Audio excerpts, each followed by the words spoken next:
Je m'appelle Brandon Biggs et ce que je vais vous dire ici est quelque chose qui a changé ma vie pour toujours. Pendant longtemps, j'ai gardé cette expérience pour moi, mais récemment, j'ai ressenti quelque chose de très fort dans mon cœur, comme si le Seigneur lui-même me demandait de la partager enfin. Cela n'a pas été facile de prendre cette décision. Je n'en ai jamais parlé publiquement, mais maintenant je sais qu'il est temps. Cette expérience s'est produite dans la nuit du 6 juillet 2014. J'ai gardé tout cela pendant des années. Je l'ai écrit sur papier, je l'ai raconté à des amis proches, à des gens à l'église, à des membres de ma famille. Certains y croyaient, d'autres moins. Et ça va. Je ne suis pas là pour convaincre qui que ce soit, ni pour débattre de doctrine. Je veux juste vous raconter exactement ce que j'ai vécu, comment cela s'est passé. Je demande au Saint-Esprit de m'aider à tout transmettre clairement, car ce que j'ai vu cette nuit-là m'émeut encore profondément. Jésus m'a dit qu'il reviendrait, et qu'il reviendrait face à face. C'est sérieux, c'est réel. Tout a commencé lors d'une nuit ordinaire. Je me suis endormi comme d'habitude, sans rien attendre d'extraordinaire. Mais à un moment donné, pendant le sommeil, quelque chose a changé. Je ne peux pas dire avec certitude si mon corps était là ou si je l'avais quitté. Je sais juste que, tout d'un coup, je me suis levé, et il n'était pas seul. Jésus était à mes côtés. Il est resté à ma droite tout le temps, et il m'a tenu la main. Ce qui s'est passé à partir de ce moment-là, c'était comme traverser un portail, comme si je voyais tout avec des yeux différents. La première chose dont je me souviens avoir vu était une ville. Je ne sais pas de quelle ville il s'agissait, mais il y avait un immense bâtiment entièrement blanc sur notre droite. J'ai regardé le ciel et c'était différent.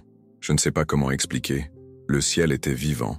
C'était comme s'il bougeait, palpitait. Les éclairs traversèrent tout le ciel. Cela ressemblait à quelque chose de surnaturel, effrayant, mais en même temps impossible de quitter les yeux. C'est alors qu'à l'horizon, j'aperçus une femme qui courait vers moi. Elle a crié et les gens autour d'elle étaient complètement désespérés. Chaos complet. Tout le monde avait l'air confus, paniqué. Pendant qu'elle courait, j'ai entendu des gens crier « Ils sont partis, ils sont partis ». Je l'ai regardée et j'ai demandé « Qui est parti ?» Elle s'est arrêtée une seconde, m'a regardé comme si elle ne croyait pas ce que je lui avais demandé et a répondu « Tu n'as pas vu ?»« Non. »« Quoi ? Les extraterrestres ? Ils ont pris les chrétiens. » Je restais immobile, essayant de comprendre. « Des extraterrestres ? Ont-ils pris les chrétiens ?» Elle a continué. « Oui, ils sont partis. Ils sont montés au ciel. » Et avant que je puisse lui demander autre chose, elle s'est retournée et s'est enfuie en criant comme si elle vivait un véritable cauchemar. Je restais là, essayant de tout comprendre. Jésus était toujours à mes côtés, me tenant la main. J'ai regardé autour de moi. Nous étions sur une colline, donc nous pouvions voir toute la ville. Tout était en feu. Voitures, maisons, bâtiments, tout est en feu. L'air était chargé de fumée, d'une forte odeur d'objets brûlés. J'ai vu des gens piller des magasins, entrer par effraction dans des voitures, courir avec tout ce qu'ils pouvaient emporter. C'était comme si le monde s'était retourné. C'était un chaos que je n'aurais jamais imaginé voir. Mais c'était là, sous mes yeux. Et ce n'était que le début. Il détruisait tout. La ville autour de nous ressemblait à un champ de bataille. Des gens pillaient, des bâtiments s'effondraient, des voitures renversées, des incendies partout. C'était comme si le monde s'effondrait sous mes yeux.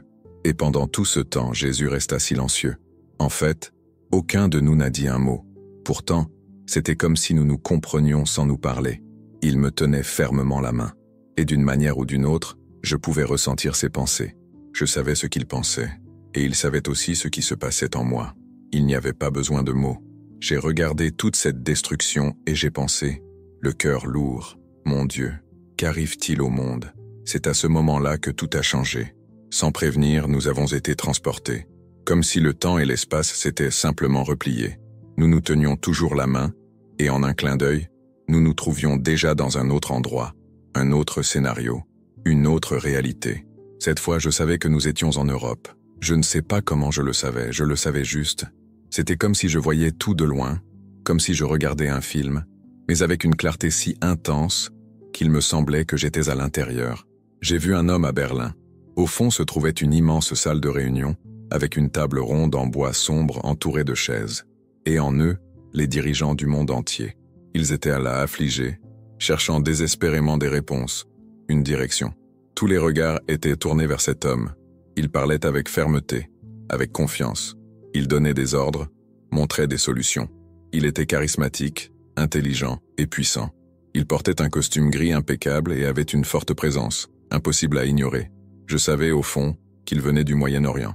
Puis, sorti de nulle part, cette scène a disparu.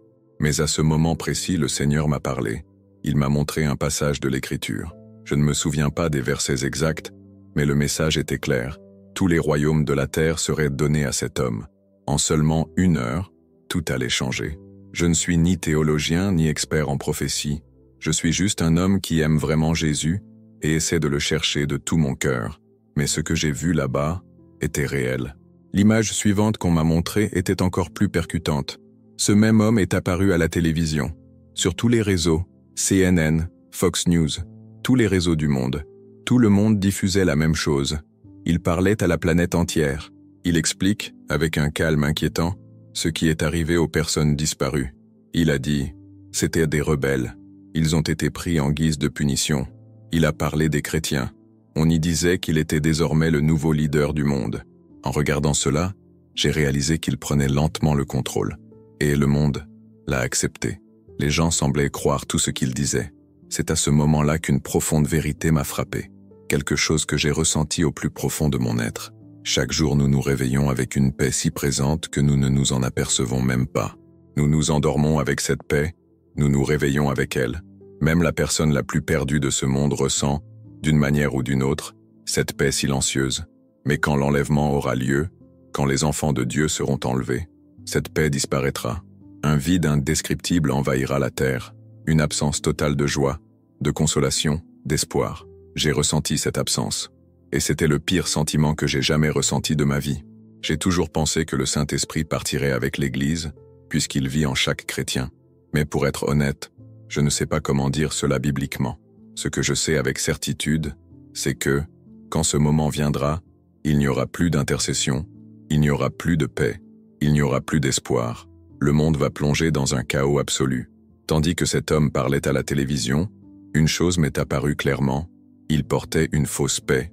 C'était comme si à chaque mot il répandait un soulagement illusoire. Les gens, déjà complètement ébranlés par tout ce qui s'était passé, commencèrent à le suivre presque immédiatement.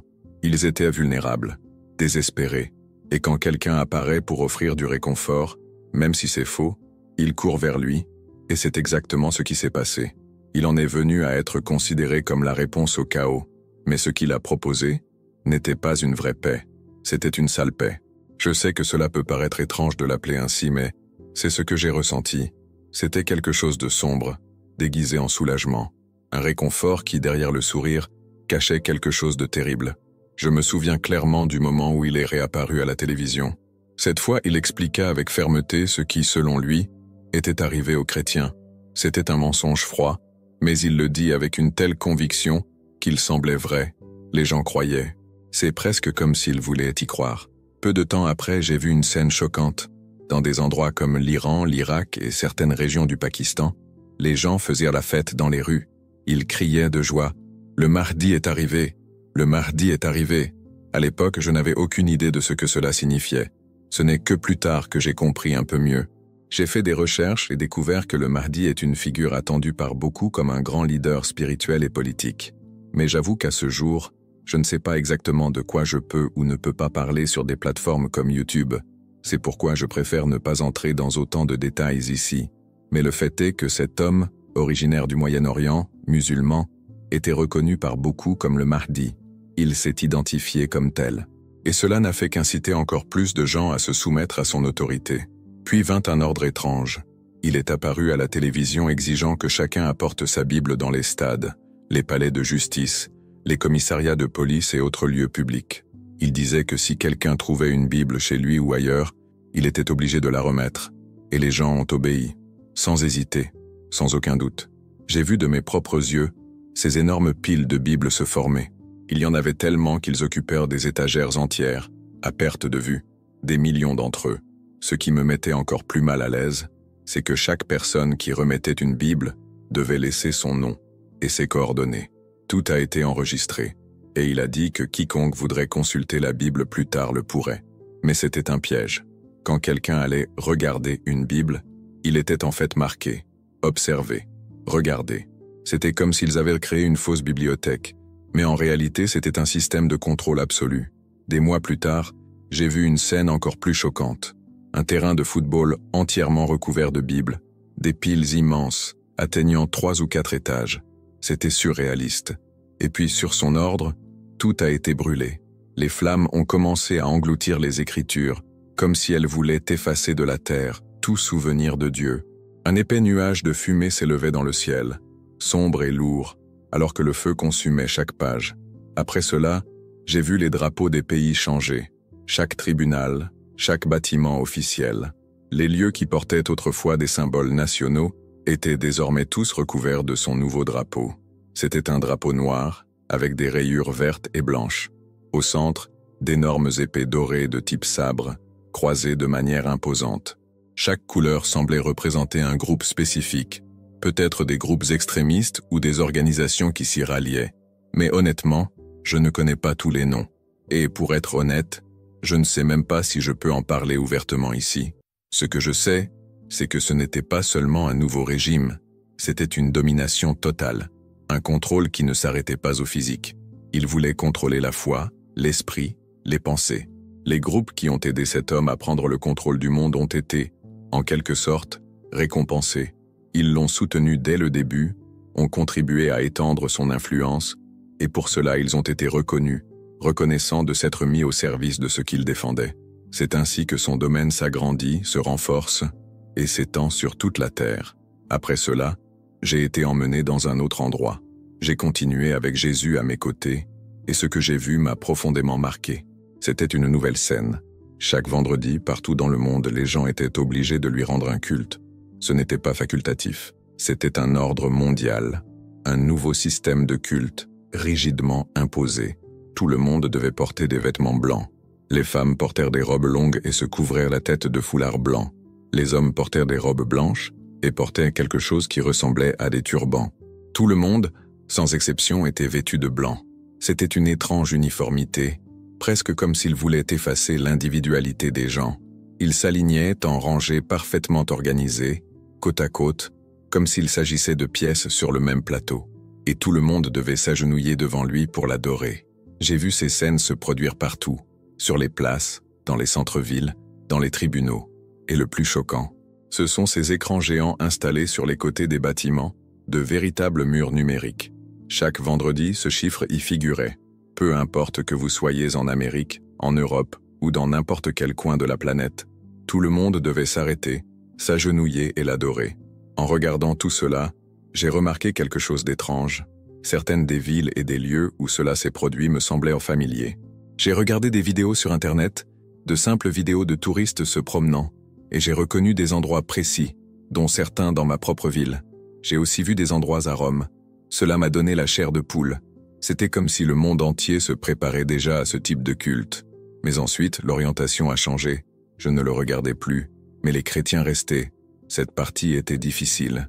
Et je sais, peut-être que beaucoup ne veulent pas entendre ça. Cela pourrait faire mal. Cela pourrait vous déranger. Mais c'est ce que j'ai vu. Et je dois être fidèle à ce qu'on m'a montré. Beaucoup de ceux qui restaient étaient des gens qui prêchaient le message de la grâce, mais ils vivaient comme le monde. Ils avaient l'apparence de la piété. Ils savaient parler magnifiquement. Ils citaient des versets, mais leur cœur était loin de Dieu. Ils pensaient qu'ils étaient sauvés. Ils pensaient être sur la bonne voie. Mais ils vivaient une foi superficielle et diluée. Et Jésus en avait déjà parlé. Ceux qui ont dit « En ton nom, nous chassons les démons, nous guérissons les malades. » Mais il répond « Je ne t'ai jamais connu. Éloigne-toi de moi. » C'est exactement ce qui s'est passé. Ils étaient partout, des milliers, des hommes et des femmes qui pensaient réussir ensemble, mais qui ont été laissés pour compte. Et j'ai aussi vu des bergers, des pasteurs qui prêchaient une version édulcorée de l'évangile, une grâce bon marché, un évangile sans repentance, sans sainteté, sans croix. Eux aussi sont restés. Ceux-ci étaient furieux, révoltés. Ils coururent après d'autres dirigeants et prédicateurs en disant « Vous nous avez menti, vous ne nous avez pas dit la vérité. » J'ai continué là-bas, avec Jésus à mes côtés. Il ne parlait pas avec des mots, mais je ressentais clairement ses pensées. Il m'a dit « Regardez, faites attention à cela. Rappelez-vous ceci. » En regardant tout cela, j'ai réalisé quelque chose d'encore plus fort. Cette scène se déroulait avant le début du règne de l'Antéchrist. C'était comme si j'avais remonté le temps pour voir ce qui avait amené le monde à accepter ce faux leader. C'était comme si le Seigneur me montrait les racines de l'apostasie, les signes avant la chute, et la douleur que cela causerait dans tant de cœurs. Peu de temps après ce que la Bible appelle l'enlèvement, le monde fut plongé dans un état de désespoir absolu. Les gens étaient furieux. La colère que j'ai vue dans leurs yeux ne ressemblait à rien de ce que j'avais vu auparavant. C'était un mélange de frustration, d'incrédulité et de colère. J'ai vu des bergers, dirigeants chrétiens bien connus. Certains d'entre eux étaient des personnalités publiques, des prédicateurs de télévision, des voix célèbres dans les cercles chrétiens. Et oui, eux aussi ont été laissés pour compte. Je ne dirai pas les noms. Dieu m'a clairement demandé de ne pas faire cela. Mais je peux vous l'assurer, ils étaient de là, confus, en colère. Beaucoup d'entre eux sont complètement submergés par la fureur. Certains étaient tellement en colère que j'ai vu sur leur visage une intention claire de violence. Ils étaient prêts à tuer. C'était un moment terrible. L'une des scènes qui m'a le plus marqué est celle d'une femme que je connaissais bien. J'ai travaillé comme concierge dans une église pendant 13 ans et elle faisait partie des fidèles. Quand je l'ai vue là, debout, regardant le ciel, elle a levé son majeur vers Dieu. En colère, il a crié des obscénités et des blasphèmes. C'était une scène horrible. Et elle n'était pas la seule. Beaucoup d'autres personnes, accablées par le désespoir, commencèrent à se retourner contre tout ce qui était sacré. Ils ont tourné le dos à Dieu. La haine dans leur cœur était presque palpable. L'absence du Saint-Esprit se faisait sentir dans chaque geste, dans chaque regard. Mais tout le monde n'a pas réagi comme ça. J'ai vu un groupe de personnes essayant de se regrouper. C'étaient des familles, des chrétiens restés, et qui se rendaient désormais compte de ce qui se passait. Ils étaient dans une grande détresse, mais ils se préparaient aussi. Ils se dirent, « Ça va empirer. Nous devons nous organiser maintenant. Nous devons rassembler tout ce que nous pouvons, chercher un abri, aller à la montagne, chercher un refuge. Le temps presse. » C'était comme s'ils avaient compris, même trop tard, la gravité de la suite. J'ai vu ces survivants s'organiser, essayant de trouver une sorte de sécurité. Il s'agissait de gens ordinaires, de familles entières laissées pour compte. Certains pleuraient, d'autres ont creusé des trous dans les flancs des montagnes, de grands trous qui leur servèrent d'abri, de lieux cachés où ils pouvaient se réchauffer et se protéger. Ils savaient qu'ils ne pouvaient plus vivre normalement. Ils ne pouvaient ni rentrer chez eux, ni sortir dans les villes, parce que la marque de la bête arrivait. Un autre détail m'a profondément touché. Tous les enfants de moins de 15 ans avaient disparu. Tous. Il n'y en avait pas. Ni enfants, ni préadolescents. Même les jeunes qui n'avaient pas encore une pleine conscience spirituelle avaient été enlevés. Seuls ceux qui savaient déjà ce qu'ils faisaient, qui avaient du discernement et qui choisissaient néanmoins de vivre loin de Jésus, étaient restés. J'ai aussi vu des familles tenter de se réunir au milieu de la tribulation, des jeunes à la recherche de leurs parents, frères à la recherche de frères, mais les scènes qui ont suivi ont été parmi les plus difficiles à supporter. J'ai vu des enfants brûlés, j'ai vu des femmes accoucher dans le chaos, aucune aide, aucune sécurité. C'était douloureux. Malgré cela, il y avait une lueur d'espoir. J'ai vu des chrétiens qui, même s'ils étaient laissés pour compte, ont commencé à s'unir. Ils ont essayé de trouver de la force l'un chez l'autre. Ils se sont réfugiés ensemble. Ils sont allés dans les montagnes. Ils attendaient la nuit pour bouger, se cacher, s'enfuir. Ils savaient, ce qui les attendait serait encore pire. Jésus était avec moi tout le temps. Il m'a emmené dans un champ, un endroit sombre et silencieux. Je ne savais pas exactement où nous étions, mais là-bas je pouvais voir des chrétiens se déplacer silencieusement, au cœur de la nuit, d'un point à un autre, essayant de s'échapper, essayant de survivre. Ils savaient que le signal arrivait, la marque, et j'ai vu comment c'est arrivé. Mais cette partie, je vous le dirai plus tard. Je ne veux pas prendre trop de votre temps pour le moment. Je veux juste que vous compreniez. Tout ce que j'ai vu n'était pas un rêve ordinaire. C'est quelque chose que je porte avec moi depuis. Et maintenant, plus que jamais, le Seigneur me dit « Partagez, parlez, quelqu'un doit écouter ». Pendant la journée, les chrétiens ne pouvaient pas bouger. C'était trop dangereux. Tout était surveillé. Ils savaient que s'ils étaient aperçus à la lumière du jour, ils seraient rapidement localisés, poursuivis et capturés. Par conséquent, ils ne s'aventuraient que la nuit, lorsque le silence et l'obscurité offraient une petite chance de s'échapper. Ils essayaient de se réfugier dans des endroits sûrs, des refuges de fortune, loin des villes, loin de la surveillance. Certaines de ces zones étaient des fermes isolées, des endroits avec des herbes hautes, des champs ouverts, ou de petites vallées cachées. Les seuls qui parvenaient encore à se protéger avec une certaine force étaient les agriculteurs.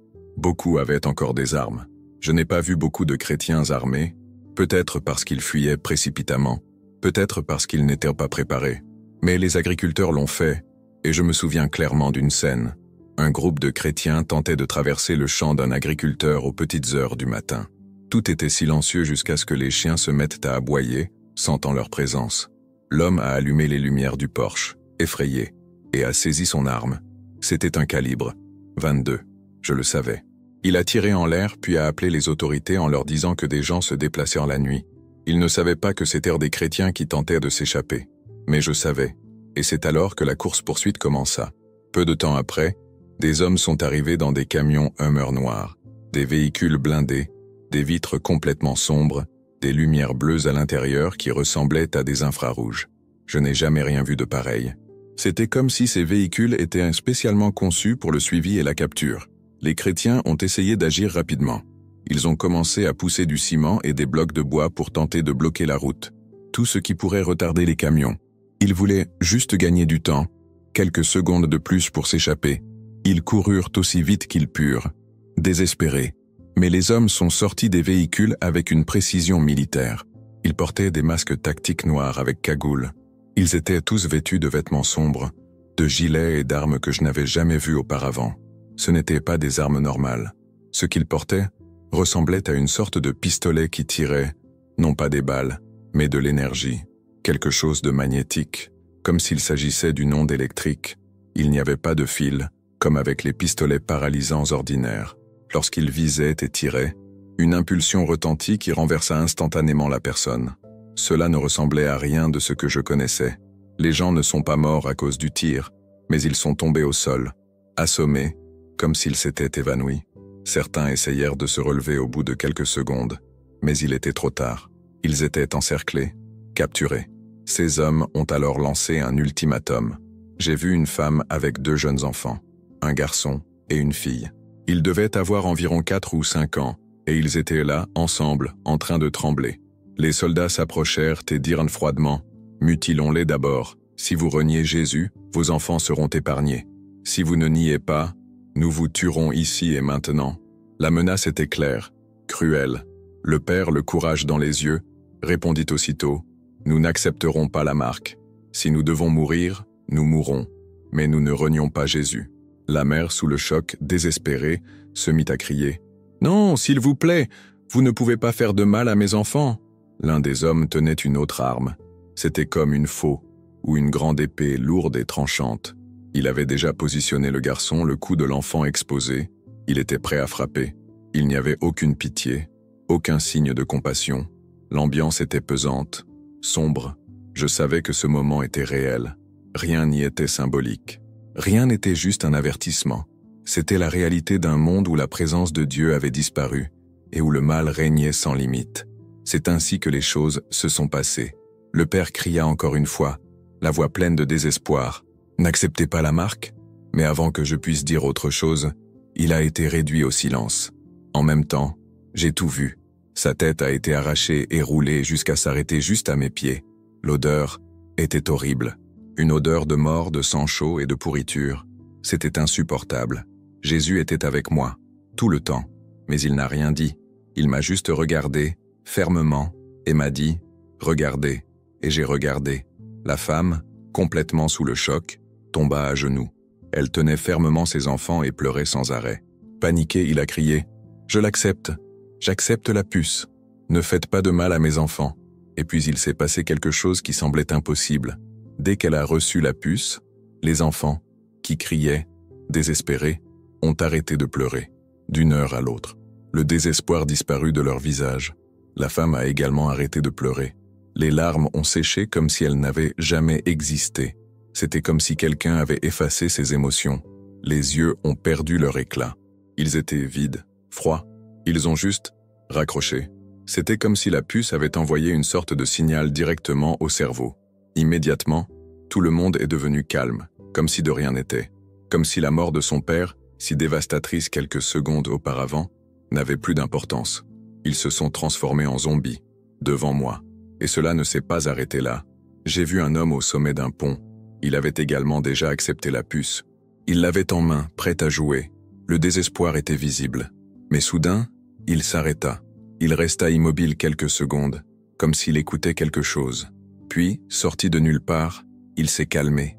Il descendit du pont lentement, comme s'il n'avait jamais pensé à sauter. Il semblait hypnotisé. Je ne sais pas comment l'expliquer, mais il semblait que la puce savait ce qu'elle allait faire.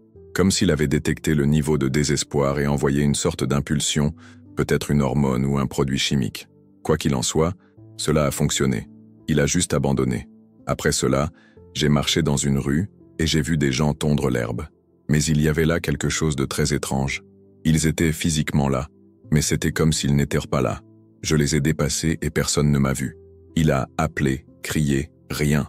Ils ont continué à tondre l'herbe sans regarder dans le vide, les yeux vides. Ils se déplaçaient comme des robots. C'était comme s'ils étaient piégés dans un monde parallèle, complètement inconscients de ce qui se passait autour d'eux. Un autre effet de la puce peut-être, mais je ne comprenais pas comment. Jésus m'a ensuite emmené dans une ville. L'entrée était entourée de murs de béton géants, tels des forteresses bloquant toutes les rues. Ils étaient gris, froids, immenses. Des gardes armés gardaient à chaque entrée, et ils n'ont laissé passer que ceux qui avaient la puce. Sans cela, vous mourriez instantanément. Aucune conversation, aucune chance. C'était accepter, ou mourir. J'ai vu une femme faisant la queue, peau blanche, cheveux bruns. J'étais avec un groupe de personnes.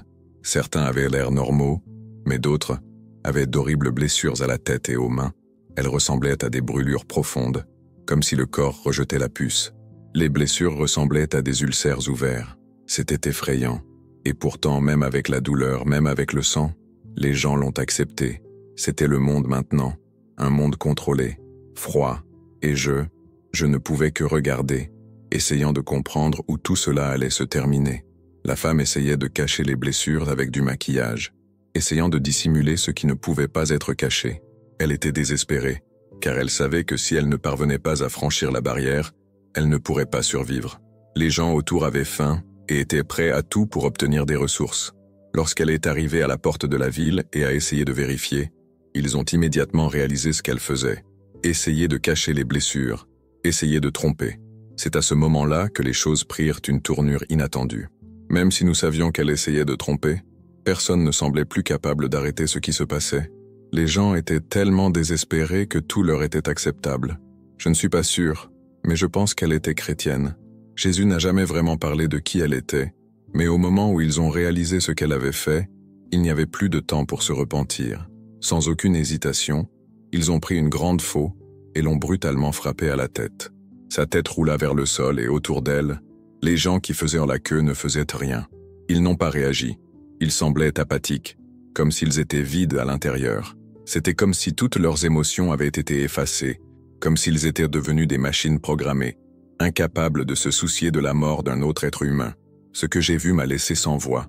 Je ne comprenais pas complètement, mais ce qui me venait à l'esprit, c'est qu'il s'agissait d'une technologie avancée, comme la nanotechnologie. Aux États-Unis, un homme très riche, dont je ne citerai pas le nom, travaille dans le secteur des chips de porc. L'éclat que j'ai vu était minuscule, très petit, comme un carré presque imperceptible. Je ne savais pas comment ça fonctionnait. Il ne semblait pas y avoir de batterie.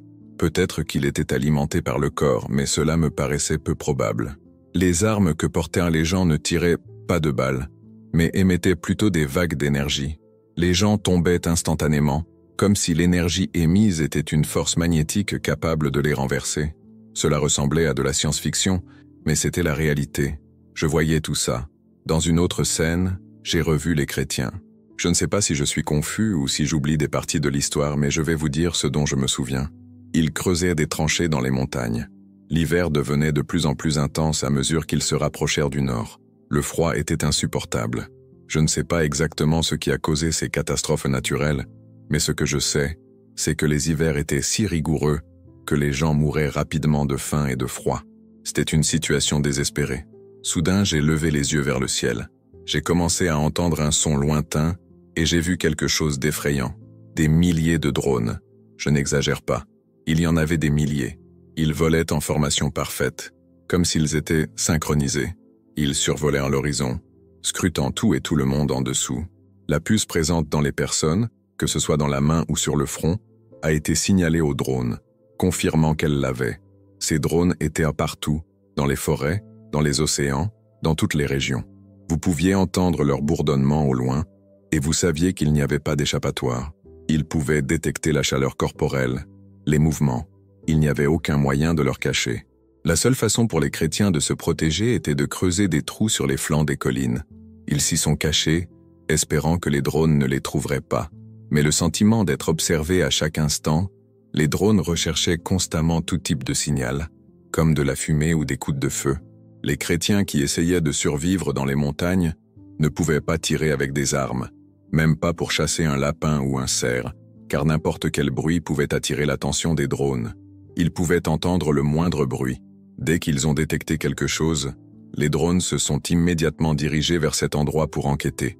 Si vous aviez la puce, elle leur rapporterait tout. Leur objectif était clair, surveiller et s'assurer que tout le monde s'y conformait. Si vous n'aviez pas la puce, la situation était encore plus désespérée. Ils appelaient les autorités, et ces autorités venaient et restaient là jusqu'à ce que la situation soit résolue. Il n'y avait aucun moyen de s'échapper. Les drones vous survolaient comme des hélicoptères, toujours à une hauteur qui rendait la fuite impossible. Une fois qu'ils vous ont trouvé, il n'y avait plus d'échappatoire. Soit vous acceptiez la puce et la marque, soit, dans le pire des cas, on vous arrachait la tête. J'ai vu des chrétiens dans les montagnes, luttant pour survivre. Il ne s'agissait plus d'un combat pour une vie normale, mais d'un combat pour la vérité qu'ils avaient redécouverte, quelque chose qui les transformait, qui leur faisait comprendre la gravité de la situation. Mais parmi tout ce que j'ai vu, les enfants étaient sans aucun doute la partie la plus difficile. Ils étaient nés pendant la tribulation, une période de grande souffrance. La Bible en parle en disant « Malheur aux femmes qui allaitaient en ces jours-là ». Et je crois que ce passage fait référence à la tribulation. Mais ce que j'ai vu, ce qui m'a vraiment frappé, c'est la souffrance de ces enfants. Ils étaient emmenés dans les grottes, cherchant refuge. La fumée sortait des grottes parce qu'ils essayaient de maintenir le feu le plus bas possible, bien contrôlé, pour empêcher les drones de les détecter. Le bruit des drones survolant la terre était assourdissant, comme un essaim d'abeilles. Des milliers d'entre eux, avec un son si fort et intense, qu'on savait exactement quand ils approchaient. À partir du moment où le son est devenu audible, tout le monde a couru désespérément se cacher, se dirigeant au plus vite vers des zones sûres. C'était un jeu de survie, où une petite erreur, un seul son fort, pouvait signifier la fin. À propos de ce que j'ai mentionné précédemment, les gens qui ont accepté la marque de la bête, ils avaient la puce en main, et ce détail est important, car maintenant je vais parler de quelque chose d'encore plus alarmant, l'abomination de la désolation. Soudain, j'ai été transporté en Israël. J'ai vu un grand temple sur une colline, surélevé, avec d'énormes colonnes de pierre tout autour. À l'intérieur du temple, il y avait un grand espace à la base où les gens pouvaient se rassembler. L'Antéchrist était là, debout au pied du temple. J'observais le temple qui s'élevait au-dessus de nous, avec ses colonnes immenses, et je vis l'Antéchrist en chair, entre ces grandes colonnes. À côté de lui, il y avait un homme à sa droite. Je savais exactement qui il était, mais je ne peux pas révéler son nom. À sa gauche, il y avait un autre homme, représentant d'une religion que je ne connais pas bien. Il avait la peau olive et les cheveux foncés, mais c'est tout ce que je peux dire de lui.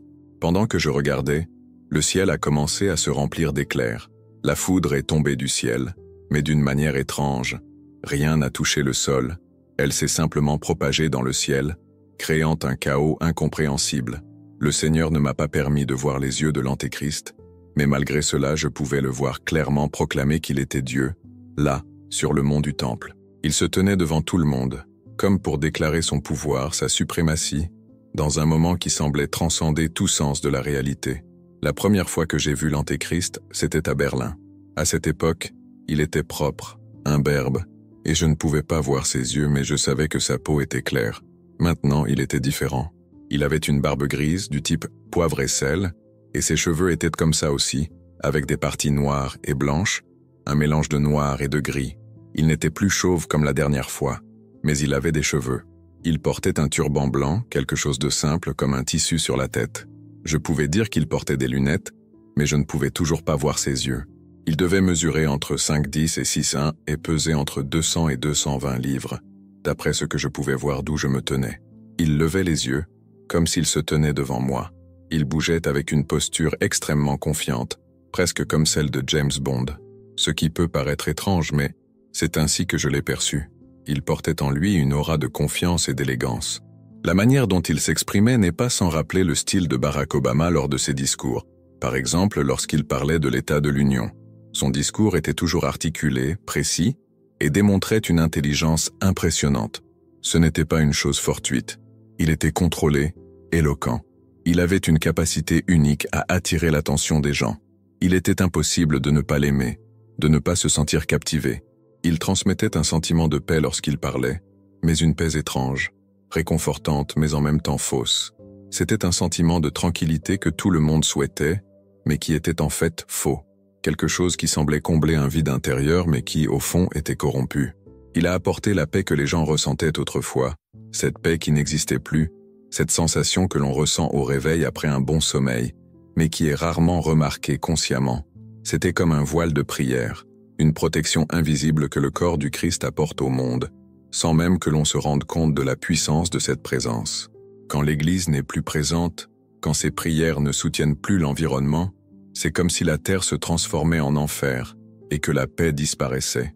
La raison pour laquelle il était si attirant était précisément la suivante. Lorsqu'il parlait, personne d'autre ne ressentait cette véritable paix. Il offrait une fausse paix, une tranquillité sale et corrompue que les gens, avides d'elle, acceptaient sans poser de questions. Ils ne savaient plus ce qu'était la vraie paix, alors ils recherchaient désespérément ce sentiment de vide confort qu'il leur transmettait. Il a manipulé cela, entraînant les gens dans le vide, les faisant s'y perdre sans même s'en rendre compte. À ce moment de la vision, j'ai été soulevé de la terre comme si j'étais aspiré. J'ai été emmené au bord, entre ciel et terre. Je me tenais là, immobile, et pouvais regarder en arrière, voyant les portes du paradis. La ville sainte était magnifique. Jésus était à côté de moi, à ma gauche, et il m'a dit « Regarde la terre. Je veux te montrer quelque chose qui est sur le point d'arriver. » J'ai été impressionné, et en même temps très excité. J'ai regardé la terre qui tournait devant moi. Il m'a demandé « Voyez-vous toutes ces lumières là-bas » J'ai confirmé que c'était le cas et il a expliqué « Ces lumières sont des âmes ». Il a ensuite déclaré « Un grand réveil est sur le point d'avoir lieu sur terre. J'ai vu une grande récolte, une dernière récolte, comme s'il s'agissait d'une vague de transformation spirituelle. Je ne veux pas ajouter de mots à ce qu'il m'a dit, mais c'est ce qu'il me montrait. Quand il m'a regardé, j'ai remarqué quelque chose que je n'oublierai jamais. Ses yeux étaient pleins de larmes. Il a dit « Voyez-vous la Chine ?» J'ai dit oui, et il a continué. Beaucoup d'entre eux sont morts à cause de mon évangile. L'évangile leur a coûté quelque chose, Brandon. Il se regardait, comme s'il était plongé dans la joie devant le dévouement sacrificiel que ces gens ont donné pour l'évangile. Quand j'ai regardé ce qu'il me montrait, j'ai vu une série de chaînes dorées, qui ressemblaient à des rues dorées. Mais en y regardant de plus près, j'ai réalisé que ce n'étaient pas des rues en or. Chacune de ces lumières représentait une âme. J'ai alors demandé « Monsieur, qu'est-ce que c'est ?» Et il a répondu « Ce sont les églises clandestines en Chine. » Chaque lumière, m'expliqua-t-il, représentait une âme. J'étais profondément impressionné, émerveillé, car je voyais des âmes se sauver, se répandre dans toute l'Asie. Ces fils d'or s'étendaient sur tout le continent, remontant un peu à travers la Corée du Nord, la Corée du Sud, jusqu'au Japon. Des lumières brillaient partout. Ensuite, j'ai regardé les Philippines, et j'y ai également vu d'autres lumières. Puis j'ai regardé l'Australie et j'ai vu qu'il y avait aussi des lumières, comme si le salut se répandait à travers le monde. Mais ce qui a vraiment retenu mon attention, ce sont les cercles géométriques. Le mieux que je puisse le décrire, ce sont des cercles ronds, répartis dans toute l'Europe, en France, en Allemagne et dans d'autres pays. Certains cercles étaient plus grands que d'autres, et à l'intérieur se trouvaient des lumières. Je ne savais pas exactement ce que représentaient ces cercles, mais le Seigneur m'a demandé de regarder les âmes. J'imaginais que ces cercles étaient des lieux de réveil, des points de grand éveil spirituel, où les gens allaient chercher un réveil. J'ai ensuite regardé le Moyen-Orient et réalisé qu'il n'y avait pas autant de lumière que dans des endroits comme l'Afrique, l'Europe, l'Amérique, le Canada, le Mexique et l'Amérique du Sud. Dans des pays comme le Pakistan, l'Afghanistan, l'Irak et l'Iran, il y a eu un renouveau. De nombreuses personnes se convertissaient, étaient conduites au Seigneur, mais d'une manière ou d'une autre, il ne semblait pas y en avoir autant que dans d'autres endroits que j'ai observés. Pourtant, c'était quelque chose d'impressionnant, un mouvement de Dieu dans différentes parties du monde. Aux États-Unis, d'un océan à l'autre, J'ai vu des lumières partout, des centaines de milliers, peut-être des millions, réparties à travers le pays. Les lumières étaient présentes du nord au sud, notamment dans la région du couloir I-35, entre le Texas et l'Oklahoma, où se produisaient de grands mouvements de relance. J'ai également vu de grandes poches de réveil sur la côte ouest et est. Un réveil se produisait à travers le pays, mais je savais que quelque chose d'encore plus grand était sur le point de se produire. Puis j'ai regardé en arrière, et j'ai vu quelque chose d'encore plus impressionnant. Une vague colossale s'approchait du ciel, venant du bord de l'horizon. C'était comme un gigantesque mur de briques dorées, un mur épais et massif entourant le ciel. Cette vague était immense, et je savais que quelque chose d'extraordinaire allait se produire. La vision de la vague représentait la puissance de Dieu venant sur le monde, une vague de transformation qui apporterait un réveil à la terre entière, quelque chose qui n'avait jamais été vu auparavant. Elle approchait comme une immense vague, un gigantesque mur d'eau qui semblait dépasser toutes les limites de l'imagination, plus de 50 pieds de haut, mais aussi épais qu'une vague de 50 pieds. Le Seigneur m'a dit, c'est la dernière vague. La grande effusion est sur le point de se produire. Derrière cette vague, il y avait des anges, ressemblant à des soldats sur des chars de feu. Ces chars étaient dorés, brillant d'une lumière intense, reflétant la gloire de Dieu. Les anges qui les conduisaient étaient tous semblables, vêtus d'une armure étincelante. Et dans chaque voiture, il y avait des cartons parfaitement emballés, avec des rubans qui brillaient. Je n'ai pas pu m'empêcher de demander au Seigneur, « Que sont ces boîtes? Que représentent ces cadeaux ?» Il m'a répondu, « Ce sont les dons de la fin des temps, des onctions puissantes qui n'ont jamais été vues sur terre. Ce sont des miracles créateurs, quelque chose que l'humanité n'a jamais connu auparavant. Ce sont les plus grandes œuvres que vous, en tant qu'humanité, verrez. Ce sont des choses plus grandes que Jésus lui-même. Quand il a dit qu'il ferait de plus grandes œuvres que lui, il le pensait. Des miracles que nous n'avons jamais imaginés, des choses que personne n'a jamais vues. Bien sûr, je ne comprenais pas ce que cela signifiait, mais je réalisais qu'il s'agissait d'immenses effusions, de grands dons qui allaient tomber sur la terre. La taille et la grandeur de ces cadeaux étaient indescriptibles. Alors que j'essayais de traiter tout cela, je me suis tourné vers ma gauche et j'ai vu d'autres anges. Mais ceux-ci étaient différents. Ses cheveux étaient plus longs et sa présence immense, imposante. Ils avaient l'air forts et portaient de grands paniers remplis de quelque chose qui brillait d'or, comme de l'or. Ils sortaient ces matériaux de gigantesques silos, comme d'immenses granges, et les déversaient sur terre. Je ne sais pas si c'était de l'or ou quelque chose de similaire, mais cela ressemblait beaucoup à de l'argent. Ils déversaient ce matériau dans le monde et à l'intérieur de ces silos se trouvaient des personnes, même des vélos et des objets qui semblaient répondre aux besoins des habitants de pays lointains. Comment quelque chose comme ça pouvait venir du ciel, je ne le savais pas. Je ne savais pas si cela représentait quelque chose à voir avec les prières ou les souhaits des gens, ou s'il y avait une sorte de symbolisme, mais je n'ai pas demandé. À ce moment-là, j'étais tellement émerveillé, tellement immergé en présence du roi des rois et seigneur des seigneurs, que je ne pouvais même pas penser à autre chose. Le sentiment d'étonnement et de respect m'a tellement dominé que mes questions sont restées cachées. Maintenant, après tout cela, je me demande, pourquoi n'ai-je pas demandé plus? Mais la vérité est que l'expérience était si pure, si sacrée, que je ne savais même pas comment réagir. Tout cela était trop divin pour être pleinement compris. J'ai vu tout cela se produire sous mes yeux au ciel.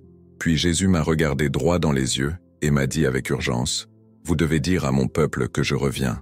Dites à mon peuple que je reviens. » Je l'ai regardé avec surprise, comme si je pensais, « Mais tout le monde le sait. » Mais l'urgence dans ses yeux était claire et il a insisté, « Non, vous ne savez pas. Dites à mon peuple que je viens. » Ce message, cette urgence a été profondément marquée dans mon cœur, et je le partage avec vous aujourd'hui. Cela s'est produit en 2014, et l'impression de sa parole ne m'a jamais quitté. Alors que j'étais encore sur terre, j'ai eu l'occasion de voir certaines choses que le Seigneur m'a montrées, mais il y a des détails qu'il m'a demandé de garder. J'aimerais pouvoir tout partager, mais j'obéis à ta volonté et, par respect, il y a des choses que je ne peux pas révéler. Certaines de ces choses impliquent des délais et des événements à venir. Ce que je peux vous dire maintenant avec certitude, c'est que nous sommes très très proches de ce qui va arriver. Nous sommes plus proches que vous ne le pensez, et j'espère que c'est clair. Jésus revient. C'est plus grave que chacun d'entre nous ne peut le comprendre. Si vous saviez à quel point c'est grave, vous comprendriez l'urgence. Je sais que beaucoup de gens ont des membres de leur famille qui ne connaissent pas encore Jésus-Christ, Et si vous avez peur d'en parler avec eux, sachez que le temps presse. Ils peuvent passer le reste de leur vie sans jamais connaître la vérité. Et c'est une bien triste réalité. Le temps presse et ce que je veux vous dire, c'est qu'avant de retourner dans mon corps, Jésus m'a révélé quelque chose. Quelques mois avant son retour, un thème majeur allait émerger. Les extraterrestres. Cela va être un sujet important. Et en fait, c'est quelque chose que nous commençons déjà à voir gagner du terrain. Il m'a dit que cela ferait l'objet de nombreuses discussions, que les médias commenceraient à en parler constamment et que cela commencerait à devenir une réalité commune. Vous pourriez regarder cela maintenant et penser « Oh, bien sûr, les extraterrestres », mais je le pense sérieusement. Ce sera quelque chose de bien plus grand que ce que l'on imagine. Un gros mensonge, une grande tromperie qui se prépare. En 2014, j'ai essayé d'en parler aux gens, et la plupart pensaient que c'était une exagération, une théorie folle. Aujourd'hui, on voit les gouvernements et les médias traiter le sujet de manière plus sérieuse, comme s'il s'agissait d'un tabou. Les choses ont changé, et nous n'en sommes qu'au début. Des événements majeurs sont sur le point de se produire et ils bouleverseront le monde d'une manière que nous ne pouvons même pas imaginer. Le réveil viendra après ce grand tremblement. Je me souviens clairement d'un moment pendant mon temps de prière où Jésus m'a dit « Brandon, que se passe-t-il lorsque tu essaies de réveiller tes enfants et qu'ils ne se réveillent pas même après avoir crié et hurlé ?» J'ai dit « Ils ne se réveillent pas ». Et il a répondu « La prochaine étape consiste à les secouer. Vous devez les secouer pour les réveiller car ils dorment encore. » Le Seigneur m'a dit que beaucoup dans l'Église pensent qu'ils sont éveillés, mais en réalité, ils dorment encore. Et ainsi, des choses vont arriver pour ébranler cette complaisance. Mais ce bouleversement, ce réveil, apportera quelque chose de grand, un renouveau. Ce sera un réveil pour un reste de personnes qui deviendront des radicaux pour Jésus. J'étais en plein milieu et j'ai vu quelque chose d'incroyable dans une ville. Je ne me souviens plus exactement de quelle ville, mais j'ai vu un homme en fauteuil roulant. Ces gens qui étaient avec lui n'étaient pas des prédicateurs ou des chefs spirituels, c'étaient des gens ordinaires, comme vous et moi. Ils se sont approchés de lui, ont prié pour lui et, à ce moment-là, Dieu l'a guéri là, dans la rue, devant tout le monde. C'était un véritable miracle, comme ceux que Jésus accomplissait. Et c'est à cela que nous devons nous attendre, des miracles, des signes, des prodiges, des choses qui ébranleront le monde. Et tu sais quoi ? Vous n'avez pas besoin d'être un pasteur, un conseiller, un responsable de jeunesse ou un prophète célèbre pour être utilisé par Dieu. Il vous utilisera là où vous êtes.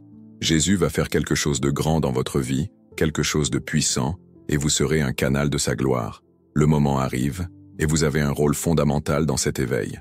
Si vous le lui permettez, il peut vous utiliser pour toucher la vie de ceux qui vous entourent, dans votre quartier, à l'épicerie, à la station-service, au magasin d'aliments naturels. Tout ce que vous avez à faire est de vous donner à lui, de désirer être utilisé pour son œuvre. Réveillez-vous chaque jour avec l'attente. Dieu, utilise-moi pour ton message de la fin des temps. Utilise-moi, Jésus. Il veut vous utiliser, et si vous le permettez, il changera votre vie pour toujours. N'ayez pas peur. Ne soyez pas intimidés par ce que le monde peut dire ou faire. Nous sommes très près de sortir d'ici. Certains diront même « Je n'y crois pas ».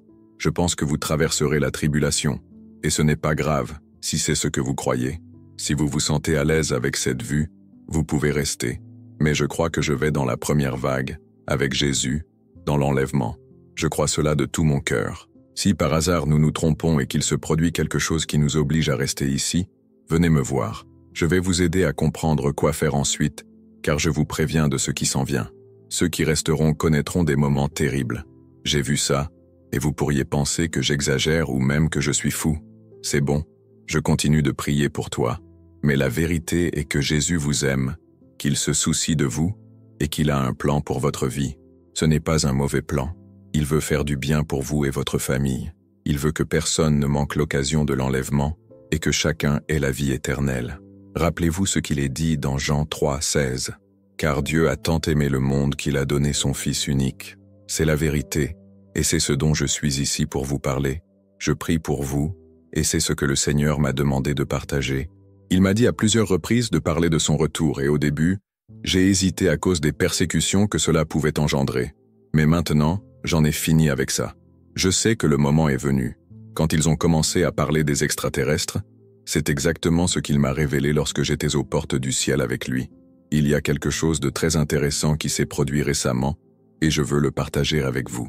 Pendant longtemps, je suis passé par un endroit de ma ville et j'ai toujours pensé que là, dans la tribulation, il y aurait un Starbucks. À l'époque, c'était un steakhouse, mais je disais toujours à mes enfants, il y aura un Starbucks au coin de la rue quand Jésus reviendra. Je n'ai jamais dit ça à personne, mais j'en étais sûr. Je savais que quelque chose allait changer à cet endroit. Starbucks, pour ceux qui ne le savent pas, est une célèbre chaîne de café. C'était quelque chose de si clair dans mon esprit que j'y croyais profondément. Et finalement, que s'est-il passé? Le temps a passé, et cet endroit est devenu un Taco Bueno, puis fermé pendant la pandémie. Puis, il y a quelques semaines, ils ont démoli le bâtiment. Je pensais, waouh, avais-je tort? Peut-être que j'étais confus, mais d'une manière ou d'une autre, cela semblait tellement lié à ce que le Seigneur m'a dit. Il nous met en garde de plusieurs manières, et les signes sont partout. Tout cela pour dire que ce qui s'en vient est réel, et que vous devez être préparés. N'ignorez pas les signes, ne vous laissez pas tromper. Jésus revient, et c'est plus certain que jamais. Puis, tout à coup, j'ai commencé à voir quelque chose d'incroyable se produire. Un nouveau bâtiment était en train d'être construit exactement au même endroit que j'avais prédit, sur la base d'une vision que j'avais. La semaine dernière, j'ai parcouru le service au volant et j'ai demandé à l'employé ce qu'ils y construisaient. Il a répondu avec un sourire, « Ils vont y construire un Starbucks ». J'ai été totalement surpris. Ces bâtiments que j'ai vus dans ma vision de tribulation, et qui n'existaient pas en 2014, sont maintenant en construction, sous mes yeux. Ce fut pour moi un moment de réflexion profonde, la confirmation que quelque chose se déroule de manière surprenante. C'était vraiment impressionnant, quelque chose que je ne peux que partager avec vous. Je veux vous rappeler quelque chose de très important. Jésus t'aime. Si vous avez vécu un style de vie compromis et pécheur, mais que vous avez rencontré Jésus et que vous vous êtes éloigné, c'est aujourd'hui le jour où vous devez revenir à lui. Peu importe jusqu'où vous êtes allé, il vous attend à bras ouverts. Je veux prier pour vous maintenant. Père, je te remercie pour chaque personne qui regarde cette vidéo. Je les élève devant toi et te remercie d'être devenus des chrétiens renouvelés, brûlants de feu, radicalement sauvés, avec un sentiment d'urgence face à l'époque dans laquelle nous vivons. Je te remercie, Père, d'avoir réveillé leurs esprits maintenant, pour qu'ils rencontrent le Seigneur d'une manière nouvelle, avec un nouveau feu, une nouvelle flamme en eux, pour qu'ils puissent se libérer de tout ce qui est ancien et de tout l'engagement qu'ils ont vécu jusqu'à présent. Et peut-être qu'il y a quelqu'un qui regarde qui ne connaît pas encore Jésus comme son Seigneur et Sauveur personnel. Si vous êtes prêt à donner votre vie à Jésus, répétez avec moi cette prière. Seigneur Jésus, viens dans mon cœur, écrivez mon nom dans le livre de vie. Pardonne mes péchés, purifie-moi de toute injustice. Je me détourne du diable et de toutes ses mauvaises œuvres, et je viens à toi, Jésus, comme un vase brisé qui a besoin de toi. Remplis-moi de ton Saint-Esprit, purifie-moi de tout péché. Merci Seigneur, je t'accepte comme mon Seigneur et Sauveur. Si vous avez fait cette prière avec foi et sincérité, vous êtes maintenant sauvés. La prochaine étape consiste à trouver une église où vous pourrez grandir dans la foi. Si vous ne savez pas où, cherchez en ligne. Trouvez une bonne église basée sur la Bible, un lieu qui enseigne la parole de Dieu et vous aide dans votre marche chrétienne. Il existe de nombreuses églises merveilleuses, et si vous n'en trouvez pas près de chez vous, regardez les services en ligne. Nourrissez votre foi, car la parole de Dieu a le pouvoir de transformer complètement votre vie. Je tiens à vous rappeler encore une fois, Jésus t'aime, il se soucie profondément de vous, et il a un plan pour votre vie. Peu importe ce à quoi vous avez fait face jusqu'à présent, il peut tout changer. Trouvez une église fidèle à la parole de Dieu qui vous aide à grandir. N'oubliez pas que Jésus peut changer votre vie pour toujours. Merci beaucoup d'avoir regardé. Si quelque chose que j'ai dit ici a touché votre cœur, partagez-le avec quelqu'un. Si vous n'êtes pas d'accord avec quelque chose, ce n'est pas grave, jetez-le. Mais si cela vous a béni, partagez-le, car le message de Jésus a besoin d'être diffusé. Que Dieu vous bénisse abondamment. Maintenant que vous avez entendu ce témoignage puissant, je vous demande, qu'est-ce que tu vas faire de tout ça? Êtes-vous prêt à changer la direction de votre vie, à vous donner entièrement à Jésus et à vivre d'une manière radicale et transformée? Qu'est-ce qui vous empêche de passer à l'étape suivante? La vie d'abandon et d'engagement envers Jésus n'est pas facile, mais c'est la seule qui apporte une véritable paix, un but et un épanouissement. L'invitation est devant vous. Êtes-vous prêt à abandonner tout ce qui vous a retenu et à embrasser le renouveau que Dieu a pour vous? Je sais que franchir cette étape peut souvent être difficile. La peur, l'insécurité, les doutes, tout cela peut sembler trop important pour être surmonté.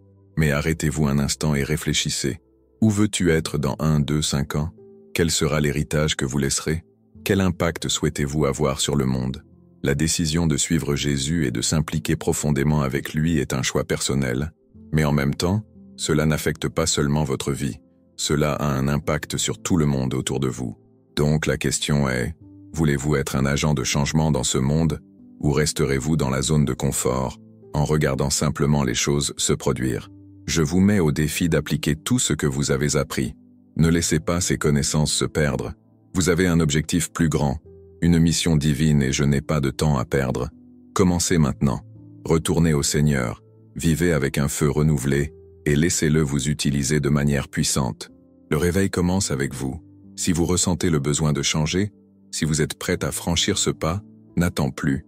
Abonnez-vous à la chaîne, activez les notifications et continuez à apprendre comment vivre une vie radicalement transformée par Jésus. Chaque vidéo est une nouvelle opportunité pour vous de grandir, de devenir plus fort et, qui sait, même d'être la clé pour transformer la vie des autres. Maintenant la question est, qu'est-ce que tu vas faire de tout ça? Êtes-vous prêt à suivre l'appel de Dieu? Commentez ci-dessous ce que vous pensez de tout cela. Je veux connaître votre avis. Partons ensemble sur ce chemin de foi et de transformation. Dieu a quelque chose d'incroyable pour vous et le meilleur reste à venir.